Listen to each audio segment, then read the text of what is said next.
ছিল আমার পরীক্ষা, তাই আমি কলেজে যাচ্ছিলাম। ওইদিকে আমার বান্ধবী আমাকে বলছে চল আমিও তোর সাথে যাই, আমি একটা জায়গায় যাবো। তো যাই হোক, ওকে ছেড়ে দিয়ে আমি চলে আসলাম ব্যারাকপুর স্টেশন। তো এই পাবলিকের জন্য ওয়েট করতে করতে আমার মাথা গরম হয়ে গেছিলো, সব সময় লেট করবে। তো যাই হোক, তারপরে আমরা চলে গেলাম কলেজের সামনে। তো কলেজের ভিতরটায় গিয়ে জাস্ট দেখো গাইস, কি সুন্দর গার্ডেন করেছে।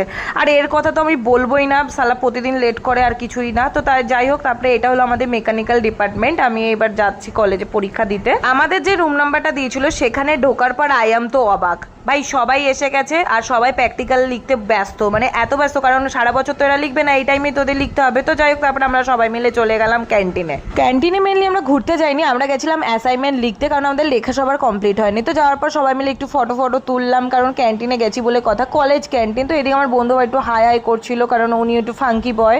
তারপরে ক্যান্টিন থেকে বেরোনোর পর আমরা সবাই মিলে চলে গেলাম জুস খেতে। তো আমি এদিকে জুস খাচ্ছিলাম, ওরা আমাকে বোঝাচ্ছিল এটা এইভাবে করতে হবে। তো এই দেখো, ওটা হলো আমাদের কলেজের ক্লাসরুম আমাদের। তো দেখো, তো আমি এখন পরীক্ষা দিই। তোমরা এরকম মিনি ব্লগ দেখার জন্য লাইক কমেন্ট শেয়ার সাবস্ক্রাইব করে দিও। বা